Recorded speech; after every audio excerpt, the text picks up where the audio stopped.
ဆရာမင်္ဂလာပါမင်္ဂလာပါဆရာရဲ့အမိလေးနဲ့တာဝန်လေးကိုတစ်ချက်လောက်ပြောပြပေးပါလားရှင်ကျွန်တော်နာမည်ကခုံအောင်ပွင့်လို့ခေါ်ပါတယ်ဥခုံအောင်ပွင့်ပေါ့ဟုတ်ကဲ့ကျွန်တော်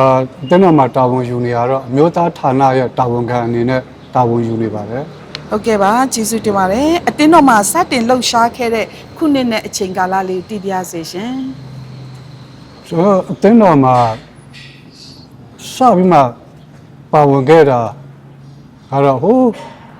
လူငယ်ဘဝကနေပေါ့နော်ကျွန်တော်10တန်းနှစ်ကလေးကနေကျွန်တော်ဒီအတင်းတော်မှာပါဝင်ခဲ့တဲ့လူငယ်တွေတဲ့အတူတူဆောင်ရွက်ခဲ့တယ်ကျွန်တော်တို့ကရစင်ကင်းတွေပါတယ်နောက်ပြီးအတင်းတော်မှာကျွန်တော်တို့ဂီတအစည်းအဝေးတွေပါတယ်မှာလည်းကျွန်တော်အများအားတချင်းတွေပါတယ်ဆိုရင်းနဲ့ကျွန်တော်ပါဝင်ခဲ့တယ်အဲ့မှာလူငယ်ဌာနနဲ့ပတ်သက်တဲ့ဒီလှုပ်ရှားမှုတွေမှာလည်းကျွန်တော်တော်တော်လေးပါဝင်ခဲ့ပါတယ်ဟုတ်ကဲ့ကျေးဇူးတင်ပါတယ်ဆရာအနေနဲ့ဒီအမှုတော်ဆောင်နေတဲ့ကာလအတွင်းမှာဆရာအတွက်ထူးခြားတဲ့ဖြစ်ရပ်တွေရှိမှာပဲလေနော်အဲ့ဒါတစ်ချက်လောက်ပြောပြပေးလို့ရမလားရှင်ထူးခြားဖြစ်ရဆိုတော့ကျွန်တော်အမှုတော်ဆောင်ကကျွန်တော်စပြီးမှ2003ခုနှစ်ကနေစအမှုတော်ဆောင်ခဲ့နှစ်ပေါင်း20ကျော်လာတဲ့အထောအတွင်းမှာတော့ထူးဆန်းတဲ့ဖြစ်ရပ်တွေကတော့တော်တော်များများတော့ကျွန်တော်တွေ့ကြုံခဲ့ပါတယ်ဒါပေမဲ့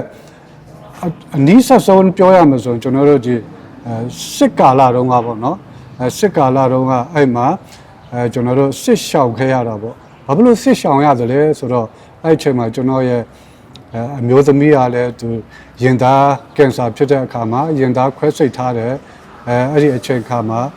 ဒီလိုမရှောင်ရင်လည်းမဖြစ်တော့တဲ့အချိန်ပေါ့နော်ခွဲပြီးချင်းဒီလိုဖြစ်တယ်ဆိုတော့ကျွန်တော်တို့ရှောင်ခဲ့တယ်အဲ့မှာနောက်ကျွန်တော်သမီးလေးလည်းတော်လည်းမိဖွားထားတယ်ဆိုတော့သူကလေးလည်းလှသားလေးဆိုတော့လည်းကျွန်တော်တို့စစ်ရှောင်ခဲ့တဲ့အချိန်မှာလမ်းမှာပြည့်ကြုံခဲ့တဲ့အရာတွေကကျွန်တော်အတွက်ထူးခြားဖြစ်ရ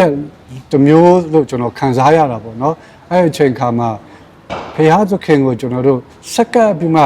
ကျွန်တော်တို့သွားလာတဲ့အခါမှာအန်ဒီယာအပေါင်းနဲ့ကင်းပြီးမှ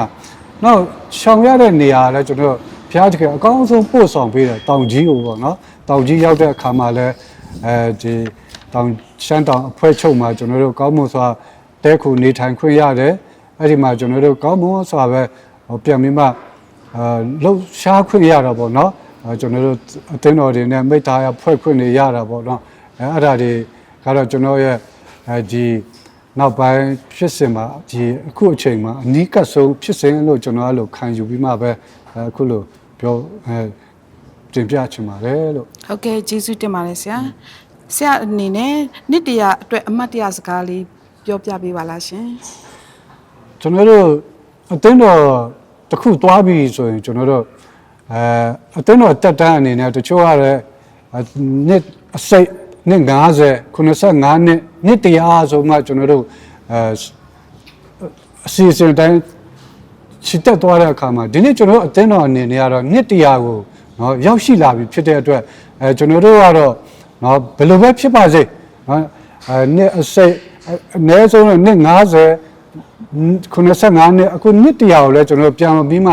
ပါဝင်ခွင့်ရတော့မယ်ဆိုတော့ကျွန်တော်အရန်ပဲဝမ်းသာပါတယ်နော်ဝမ်းမြောက်ဂုဏ်ယူပါတယ်လို့ဘာလို့ဆိုဒီနှစ်တရာအမတမ်းကြုံခဲတဲ့အရာလည်းဖြစ်တာပေါ့နော်နောက်ထပ်ဆိုလဲနှစ်တရာဆိုတာမရှိတော့ဘူးပေါ့နော်ဘာလို့ဒီနှစ်တရာကျွန်တော်တို့တက်တန်းနဲ့ပြောမယ်ဆိုကျွန်တော်တက်တန်းမှာအဓိကနော်ဒီကျေးဇူးတော်ချီးမွမ်းခြင်းယူပြီးလာဓမ္မတပင်ပွဲကြီးလို့ကျွန်တော်ခံယူပြီးမှဂုဏ်ယူဝမ်းမြောက်စွာနဲ့ပဲကျွန်တော်ကြိုးဆိုချင်ပါတယ်လို့ဟုတ်ကဲ့ဆရာကျေးဇူးအများကြီးတင်ပါတယ်ဆရာအနေနဲ့အနာဂတ်ယူပါယုံလေးဘယ်လိုထားရှိလဲဆိုတာသိပြရစေရှင်အနာဂတ်ယူပါယုံတော့ကတော့ဒီနေ့ကျွန်တော်အသက်အရွယ်နဲ့ပြောရမယ်ဆိုရင်တော့အသက်အရွယ်လည်းနည်းနည်းတော့ရလာပြီပေါ့နော်ကျွန်တော်တို့65နှစ်တက်တန်းဆိုတော့ကြံတဲ့တက်တန်းတွေမှာလည်းဒီအသင်းတော်ရဲ့တာသနာအတွက်အကောင်းဆုံးပို့ပြီးမှ